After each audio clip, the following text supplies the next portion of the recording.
Bismillahirrahmanirrahim. Masalu ma yunfiquna fi hadhil hayatid dunya kamasali rih. Masalu ma yunfiquna fi hadhil hayatid dunya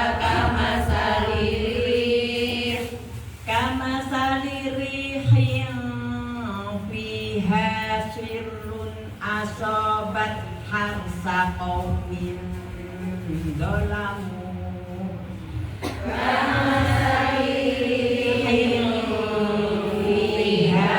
sirrun asobat harsa qaumin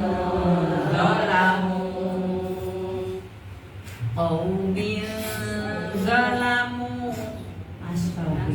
harta yang mereka infakkan di dalam kehidupan di dunia ini adalah ibarat angin yang mengandung hawa sangat dingin yang menimpa tanaman milik suatu kaum yang menzalimi diri sendiri.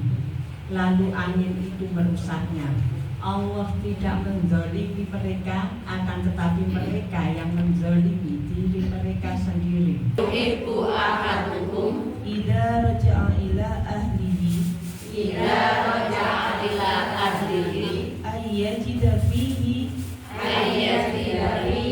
salasa khalifatin idhamin simanin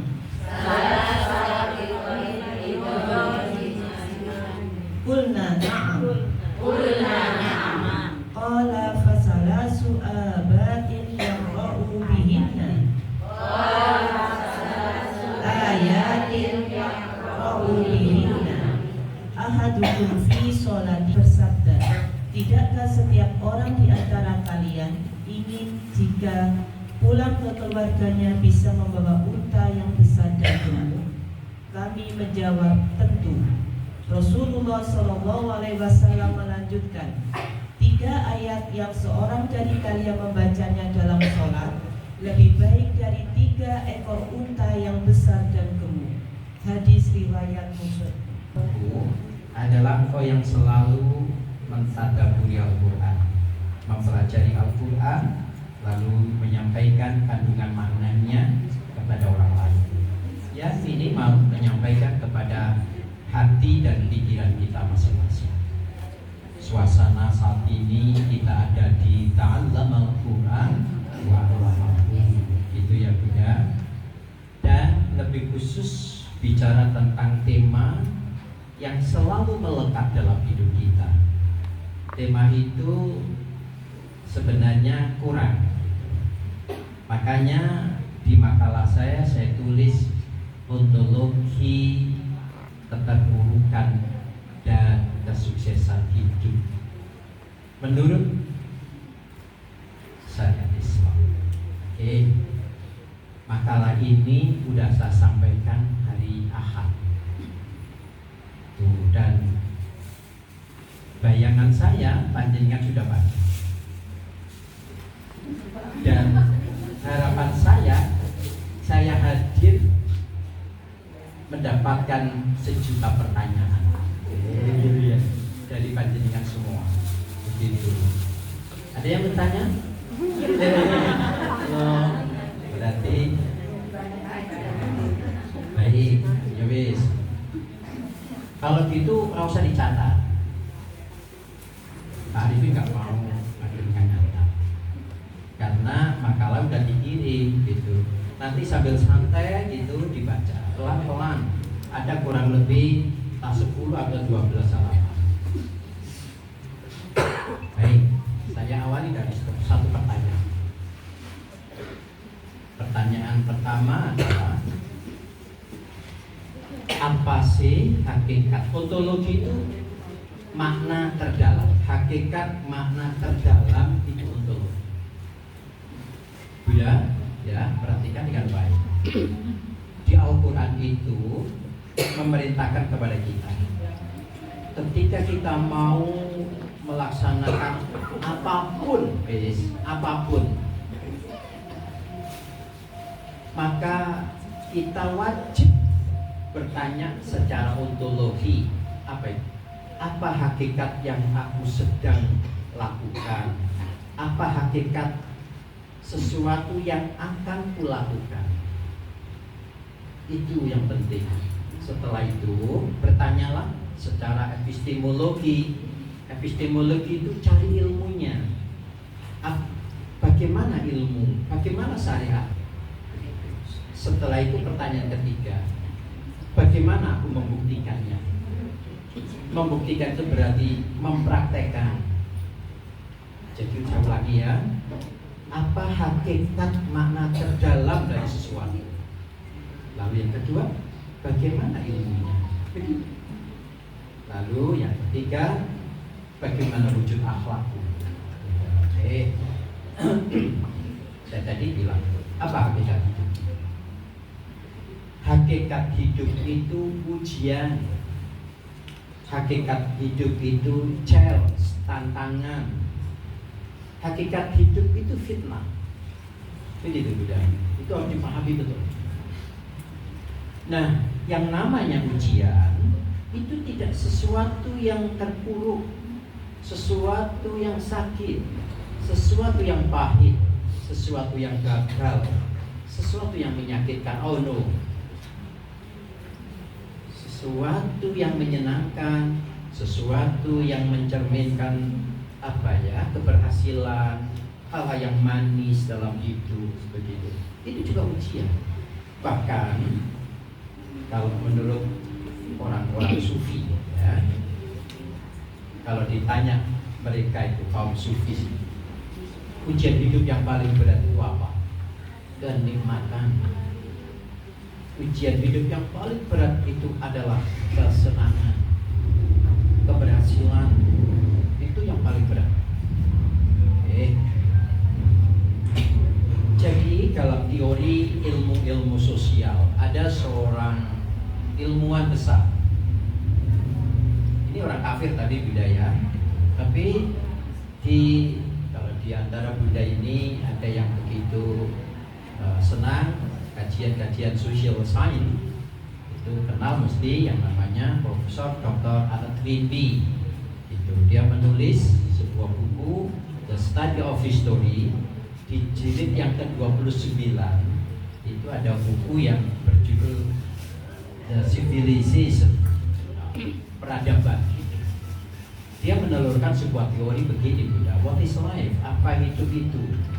Life is child and race. Bagaimana menurut Al-Quran? Sebentar. Nanti kalau saya sedang bertanya di lubuk hati, pikiran panjenengan terbesit, aku ingin tanya, langsung dituruti hatinya itu ya. Tanya Ustaz, tanya Bapak. Walaupun Bapak sedang ngomong, please, no problem. Gitu. Ya. Ojo nunggu nanti terakhir, ya ono waktu. Oh iya, kontrak. Saya tadi mulai ini ya, tadi jam berapa? Mulai ini jam 6.30. Berarti nanti sampai jam 7.30. Ayo ya, sabar. Loh, aku kalau ngomong sama panjenengan itu mau 3 jam pun mau. Iya, betul. Buktikan. Baik. Bagaimana terminologi Al-Quran? Maka kita harus memposisikan sama. Tidak boleh tidak. Jangan bilang ujian itu sesuatu yang menderita. Sekarang harus dirubah. Ya. Itu Allah bilang ya. Di dalam surat ke-7 ayat 168. Wa balawnahu bil hasanati wasayyi'ah la'allahum yarji'un. Selalu diingat itu. Aku selalu menguji kamu, gitu ya. Itu dengan kebaikan, kesuksesan, keberhasilan, sehat, dan kegagalan, sesuatu yang tidak kau inginkan. La'allahum yarji'un. Ketika kamu menghadapi ujian yang baik atau yang buruk, itu sama posisinya. Please dong, kamu harus selalu kembali padamu, harus selalu depend sama. Kamu tak bilang iya karena dulu, iya karena nasta'in. Hanya kepadamu ya Allah aku patuh, dan hanya kepadamu ya Allah aku minta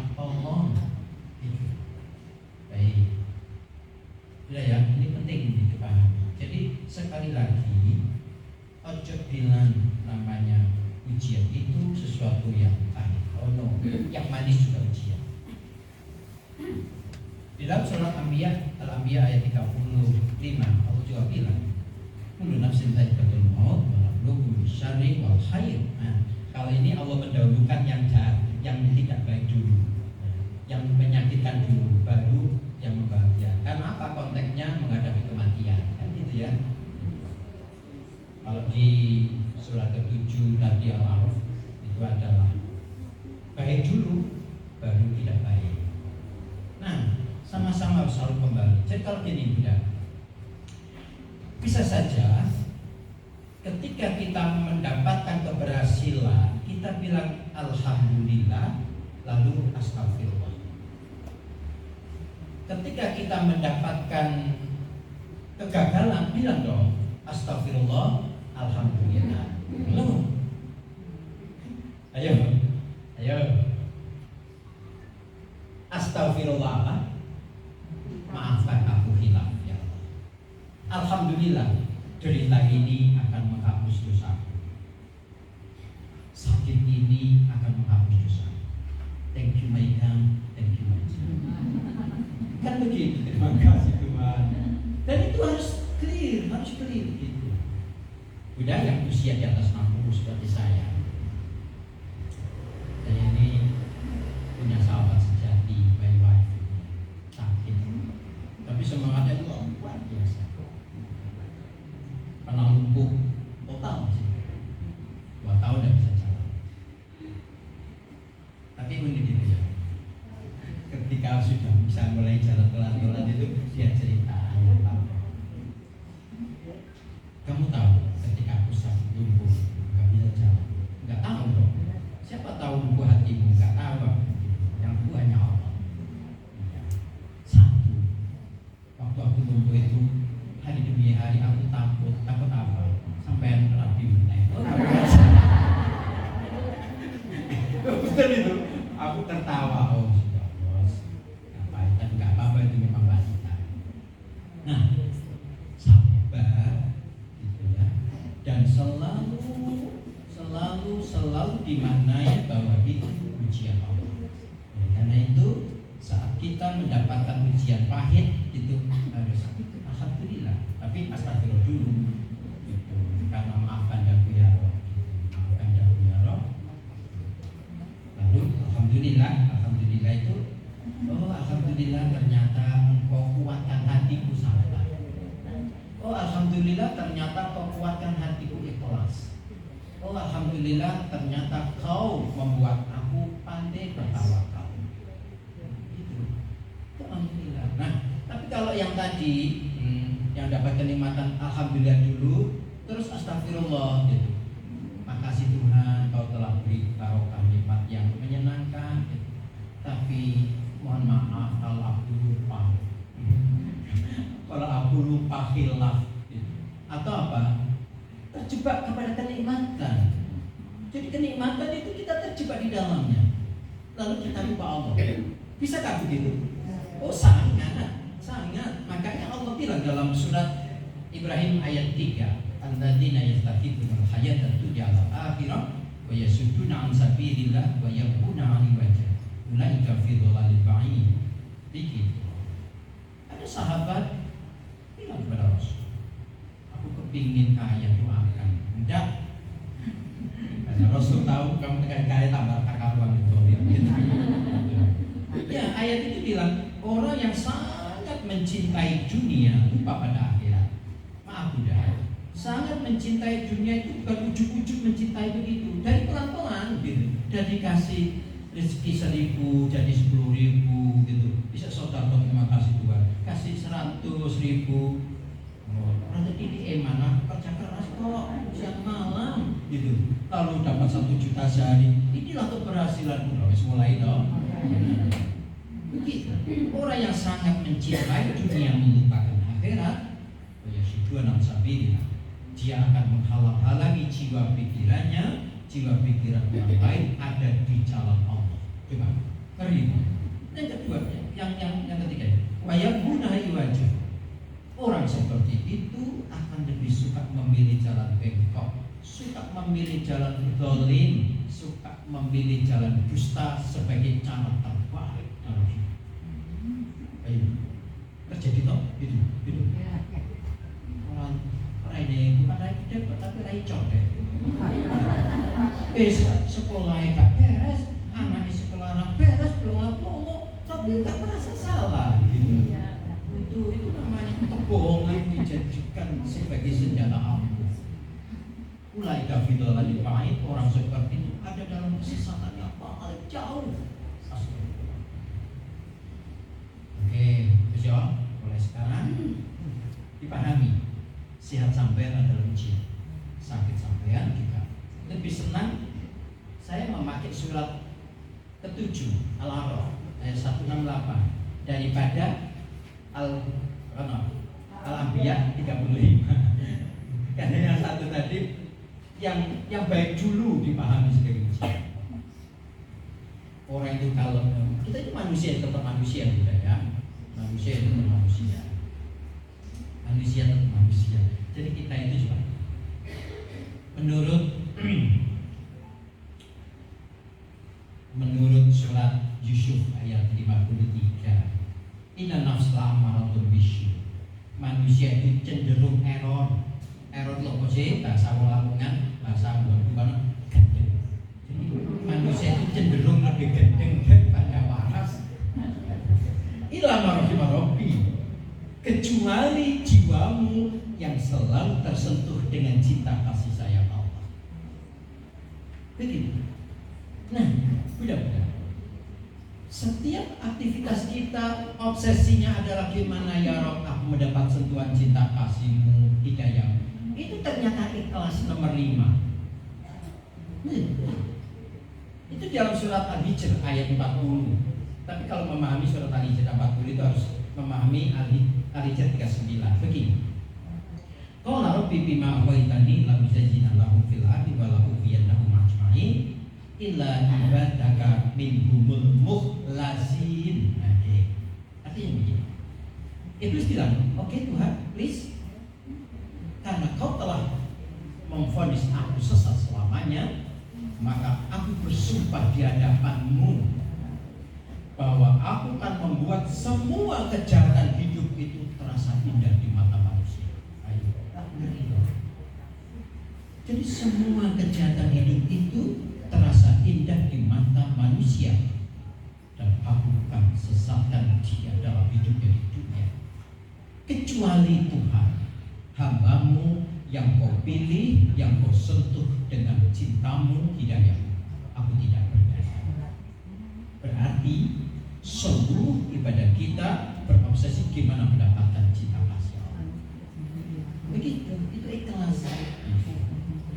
Ya memang gitu, kalau kita tidak dapat cinta kasih sayang hidayah Allah, pasti demi Allah isi kita itu mungkar, pasti. Itu Allah bilang dalam surah An-Nur ayat 21. Ingat-ingat itu.